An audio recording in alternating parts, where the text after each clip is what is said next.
Good afternoon, all of you subscribers out there watching this with the American Landscape. This is Just Saying, brought to you by the American Landscape. I'm your host, Cliff Nichols, and today we are most honored to have the founder of MarcoPolo.org that has put out the definitive document on Hunter Biden's laptop, among other things. And Garrett Ziegler. Thank you very much. Let's start out with your contact information that you would like people to have, and it will appear at the bottom of the screen, I assure you, but just so they don't miss it if they want to get it, Yes. Please. So everything that I'm going to be talking about today, the multiple projects that we've done over the past 3.5 years, all of those can be found at MarcoPolo501c3.org. The email database, the photo database, the report, which you alluded to, is online for free at our website. So everything's at MarcoPolo501c3.org. All of our social media has the links there. So think of that as like the start of the decision tree, and all the different branches. You can find everything at that main site. Well, when you started out at the White House, correct? I did. Before all this began, and you had some connection with Peter Navarro, I understand. Yes. And yeah. You actually worked in the White House, correct? Yes, I worked under Peter in Peter's office for nearly 2 years, from February of 2019 to January of 2021. My last day was January 18th, 2021. And that job, Peter was a college professor for 30 years, so he didn't mind hiring young people. In fact, he'd worked with, graduate students for the past 3 decades. So it was me and 3 other people.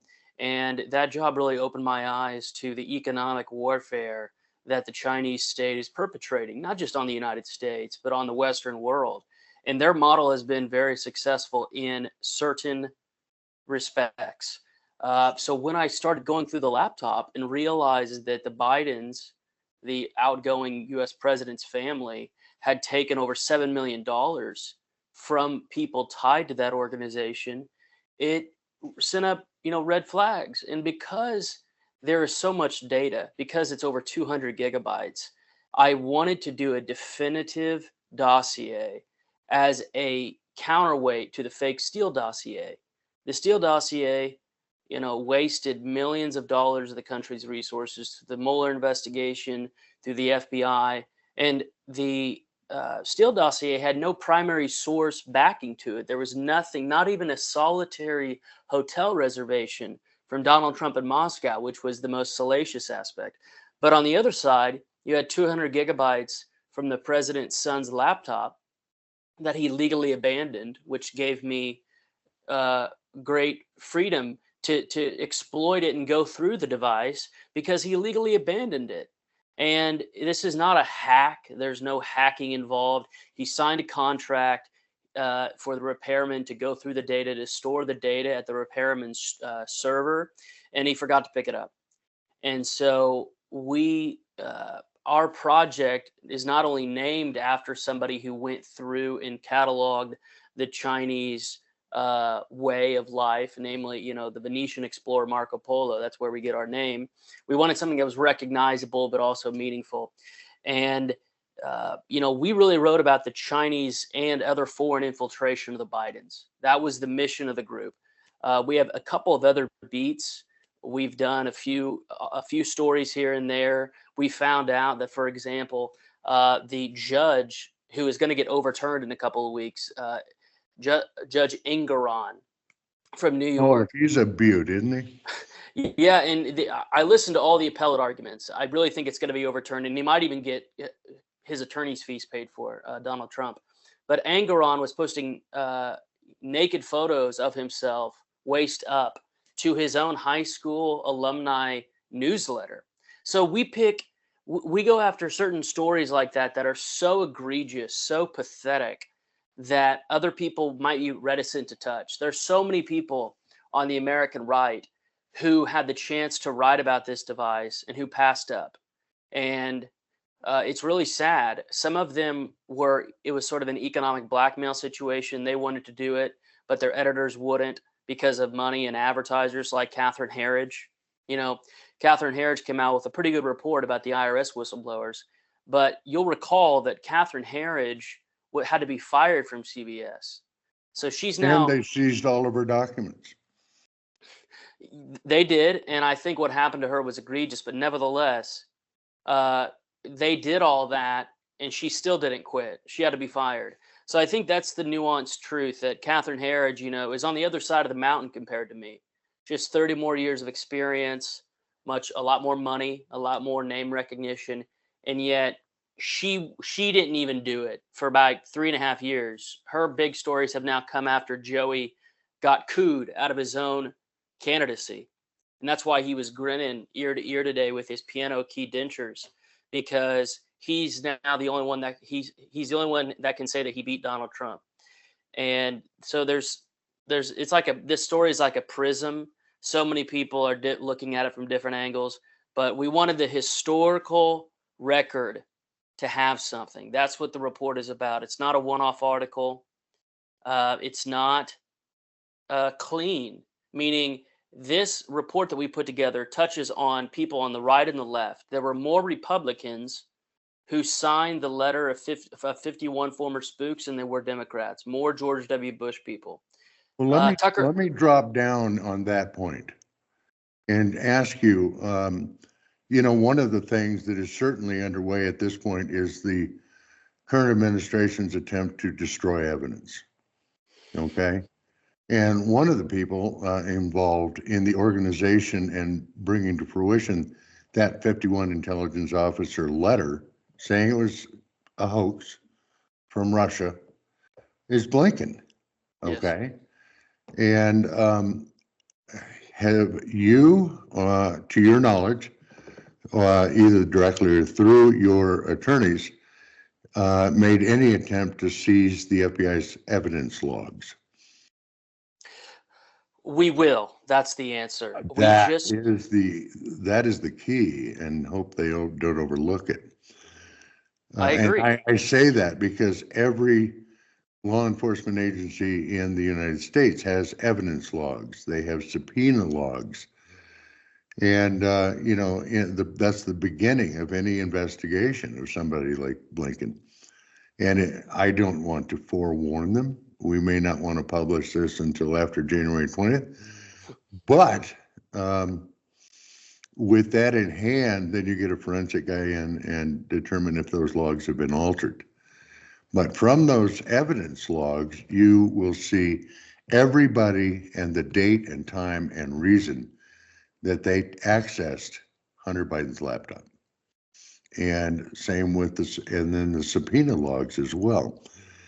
And that will give you the beginning list, if you don't already have it, of who to search for the creation of that letter, who, you look at who it was, why it was, what they were doing at the time they accessed the evidence and called it a hoax. And then subsequently, you look at their track record of their career and see where they were promoted.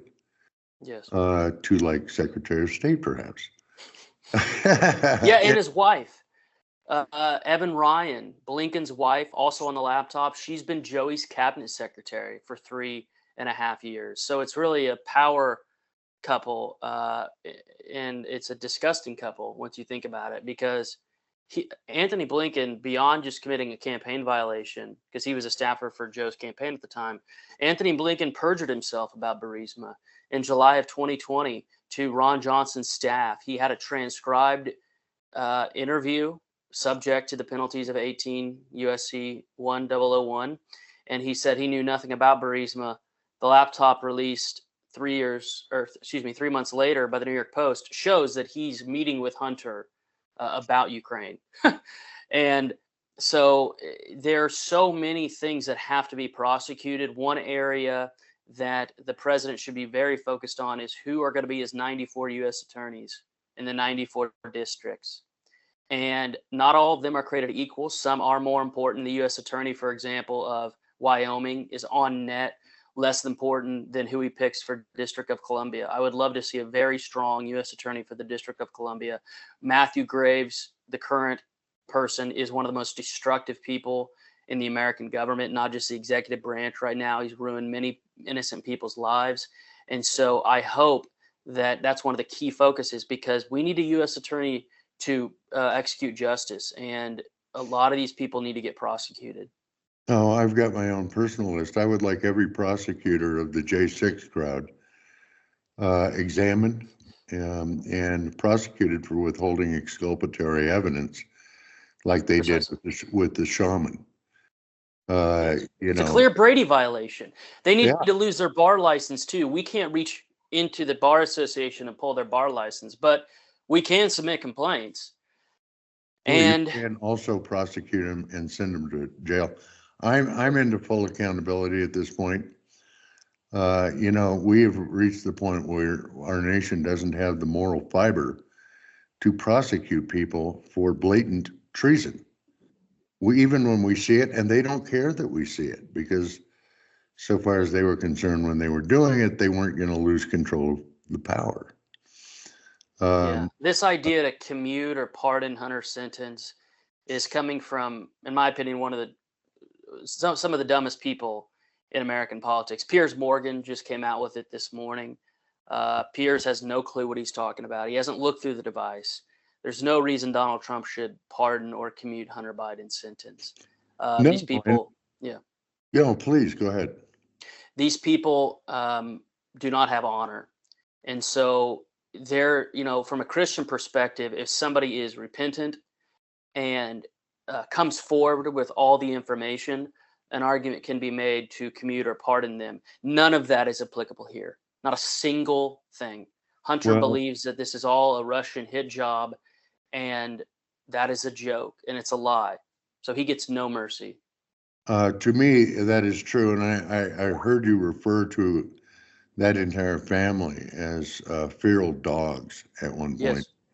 It's a true statement. His wife screamed at me inside of a federal courthouse just for attending his trial. I mean, these people have zero honor. And they operate in an honorless world. No, right at the beginning, at the outset, when you were releasing some of the photos, I don't know if you released them or others did, but when I saw them, feral came to mind, and then you put the capstone on it. It was perfect and appropriate.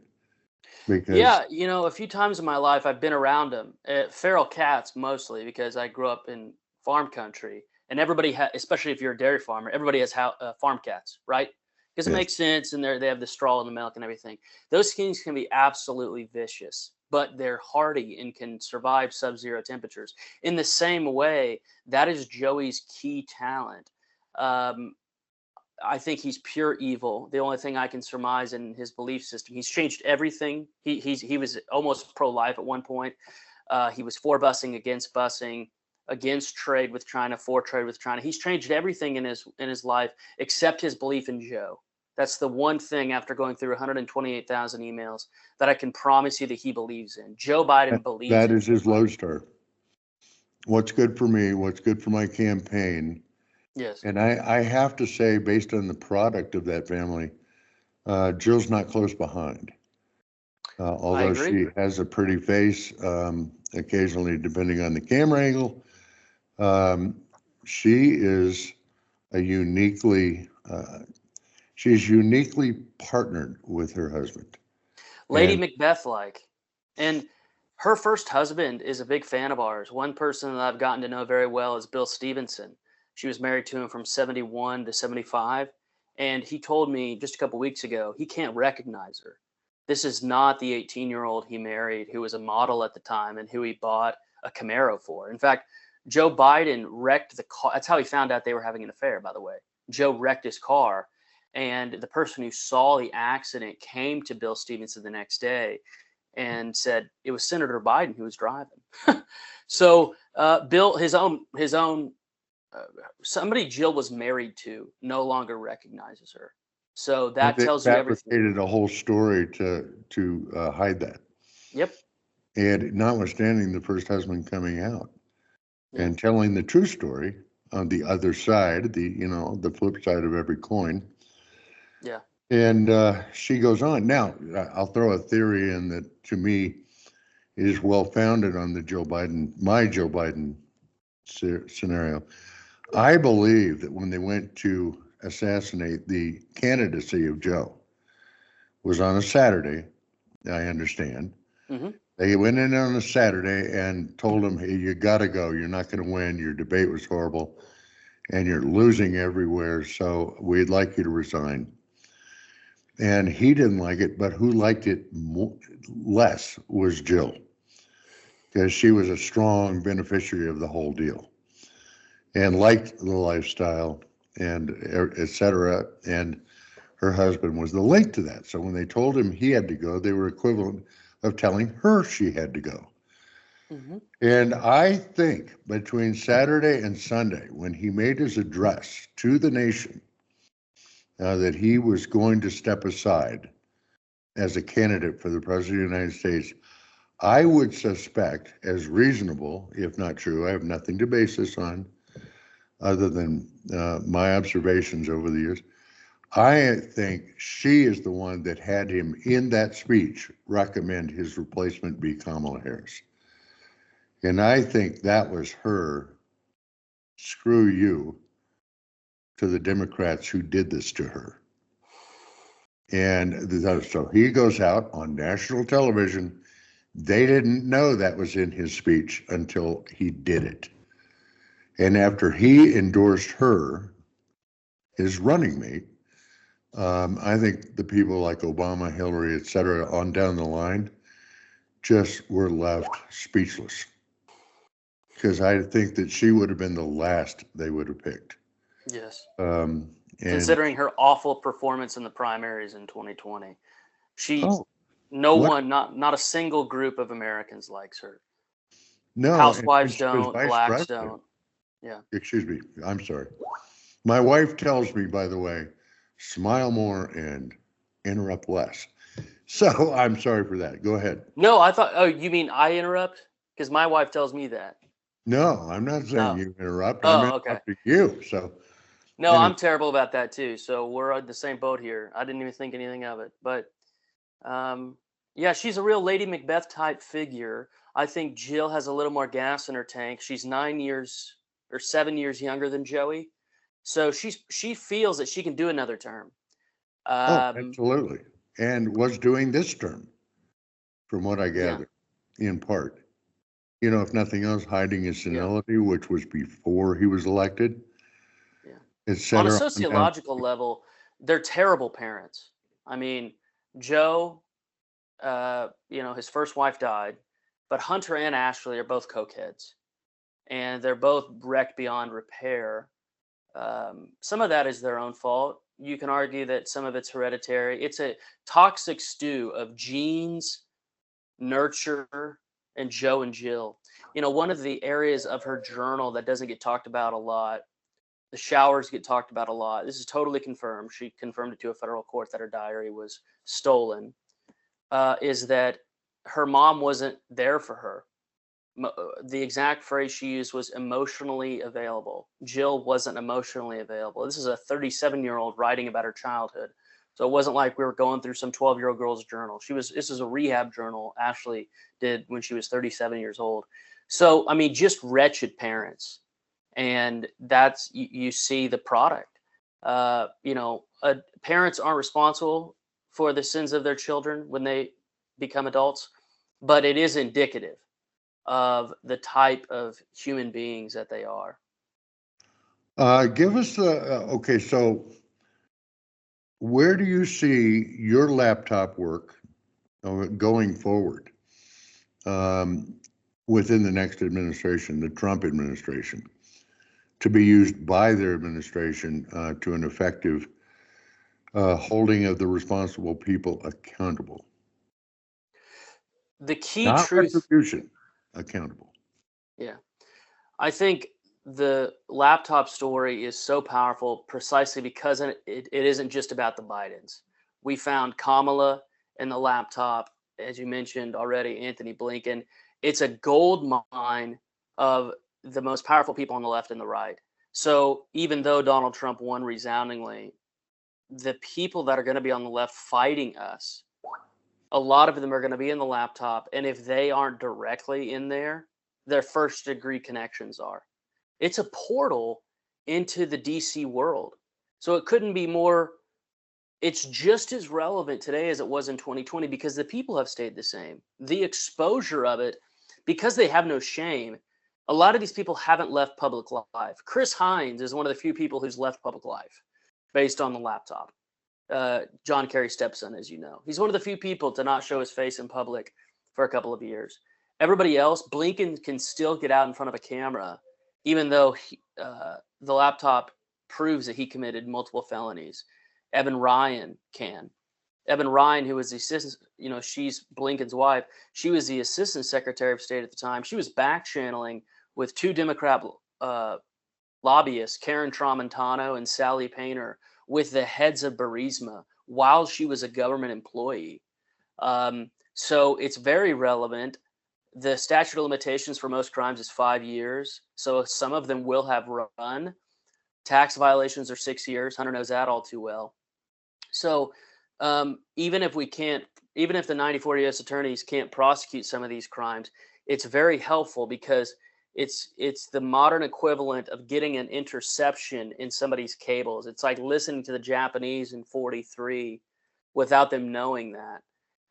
That's what the laptop is. Everybody who's listening to this can go see exactly what I'm talking about. One of the reasons why we formed the C3 is because we wanted to put all this stuff out there for free. So the donations to our nonprofit fund in part the server space used to host 128,000 emails, 7,000 photos, and our websites. Those sites have been collectively visited over 25 million times. 25 million Wow. unique IP addresses. So although that's not half the nation, that is a sizable chunk of humans. And these targets you're talking about with the statute of limitations, et cetera, that doesn't prevent them from being called into an investigation. Precisely. I agree. And then your 1,000, I think 1 or 2, is in full force and effect. And a lot of them will lie. Yes. To the investigator, if not for self-preservation, but because of contempt and arrogance. How dare you be asking me these things? I'm important. Very insightful. It's all sociology to me. The reason why I love our work so much is because opposition research and private investigative work, it can be very boring. Figuring out if somebody's wife is cheating on them, right, is most of the time boring. But when you apply it to matters of the state, it's very fun work. And in key ways, I feel like I'm going to the zoo every day. You see how these people react like an animal in a corner. And it's like going to the zoo. It's sociologically fascinating. Watching Fonnie Willis, for example, on the stand, or Nathan Wade, or Jack I found Smith. Nathan Wade a relief in humor. I just did. When they asked him, have you ever met anybody else in a cabin? And he takes, It was a sociological tour de force. I mean, when Jack Smith gets fired and the Congress rightfully investigates and asks what he did with the $38 million, they spent $38 million. Our 600-page report cost about $145,000 to produce. 90 of that, by the way, went to data. We bought, subscription services, $1,500 a month for a couple of years to run all the names to private investigator databases. $145,000 on our book, $39 million on Jack Smith. And, there's a real argument that he wasn't appointed according to law, that he was an illegitimate. Eileen Cannon thinks so. I agree with her. But it'll have to go to SCOTUS, which it will. I think the 11th Circuit will affirm Cannon, and Jack Smith is so hubristic that he will appeal it all the way to SCOTUS. Well, and when he does, they may find him guilty, if nothing else, of obstruction of justice and election interference, intentional. I think what I'd like to do is draw this part to a close and take a break, and then we will return with Garrett Zieglar.